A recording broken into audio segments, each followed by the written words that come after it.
কাশ্মীর এক ভূখণ্ড যেখানে প্রকৃতির অপার সৌন্দর্য বিলায়, আর অন্যদিকে বহু দশক ধরে চলছে রক্তাক্ত ইতিহাস। এই ইতিহাসের পাতায় পাতায় লেখা রয়েছে নিষ্ঠুর সন্ত্রাসের গল্প। দুই যুগে কাশ্মীরে ছোট বড় বেশ কয়েকটি হামলা হয়েছে। সর্বশেষ পেহেলগাঁওয়ের বৈশরানের পর্যটকের উপর হামলায় কমপক্ষে 28 জন হত্যাকাণ্ডের শিকার হয়েছে। চলুন জেনে নেই দুই যুগে কাশ্মীরের শীর্ষ 10টি হামলার ঘটনা। 2000 সালের 21শে মার্চ কাশ্মীরের অন্তনানাগ জেলার ছত্তি সিং পোরা গ্রামে শিখদের উপর হামলা করা হয়। সেই হামলায় নিহত হন 36 জন। এই সময় মার্কিন প্রেসিডেন্ট বিল ক্লিন্টন ভারত সফরে ছিলেন। এই হামলায় ভারতীয় সেনাবাহিনীকে দোষারোপ করেন ভুক্তভোগীরা। 2000 সালে নুনওয়ান বেস ক্যাম্পে অমরনাথ যাত্রীদের উপর 1 ও 2 আগস্টে হামলা চালানো হয়। সেখানে 89 জন প্রাণ হারায়, যদিও বেসরকারি হিসাবে সংখ্যাটা ছিল 105 জন।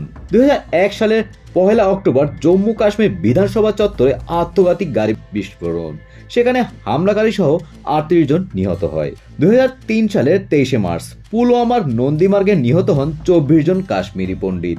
2002 সালে বিবেক অগ্নিহোত্রী রচিত ও পরিচালিত হিন্দি সিনেমা দ্য কাশ্মীর ফাইলসের ক্লাইম্যাক্সে গণহত্যার উপর ভিত্তি করে একটি দৃশ্য দেখানো হয়। 2005 সালের 13 জুন আবার সেই পুলওয়ামা সরকারি স্কুলের সামনে গাড়ি বিস্ফোরণে প্রাণ যায় 18 জনের, আহত হন 100-রও বেশি। 2006 সালের 26শে মার্চ শ্রীনগরের উপকণ্ঠে জাকুরায় বাটাপোরা এলাকায় সন্ত্রাসীবাদীরা একটি পর্যটক বোঝাই বাসে গ্রেনেড ছুড়লে 4 জন পর্যটক নিহত এবং 6 জন আহত হন। নিহতেরা ছিলেন গুজরাটের বাসিন্দা। ঘটনাচক্রে সে সময় গুজরাটের মুখ্যমন্ত্রী ছিলেন নরেন্দ্র মোদী।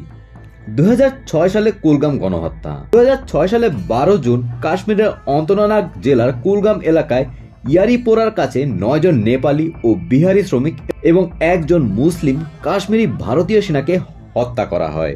2017 সালে 11 জুলাই দক্ষিণ কাশ্মীরের বোয়েতাং অঞ্চলে ফের হামলা। অমরনাথ তীর্থযাত্রীদের বাসে গুলি, প্রাণ হারান 7 জন। 2019 সালের 14 ফেব্রুয়ারি ভারতের নিরাপত্তা কর্মীদের বহনকারী একটি গাড়িবহর জম্মু ও কাশ্মীরের পুলওয়ামা জেলার লেথোপোরা বা অবন্তিপাড়ার কাছাকাছি অতিক্রমকালে জম্মু শ্রীনগর জাতীয় সড়কে একটি বাহনবাহিত আত্মঘাতী বোমা হামলার শিকার হয়। এই হামলার ফলে 14 জন কেন্দ্রীয় রিজার্ভ পুলিশ, সিআরপিএফ কর্মী এবং আক্রমণকারী মারা গিয়েছেন। অবশেষে 2025 সালের 22 এপ্রিল পেহেলগাঁওয়ের বৈশারানে পর্যটকের উপর এলোপাথারি গুলি। এই হামলায় এখন পর্যন্ত প্রাণ হারিয়েছেন 26 জন। এই সমস্ত ঘটনা শুধু পরিসংখ্যান নয়, প্রতিটি মৃত্যুর পেছনে ছিল একটি পরিবার, একটি স্বপ্ন, একটি জীবন। কখনো সংখ্যালঘু, কখনো তীর্থযাত্রী, কখনো শিশু, সর্বশেষ পর্যটকের উপর হামলা করা হয় কাশ্মীরে।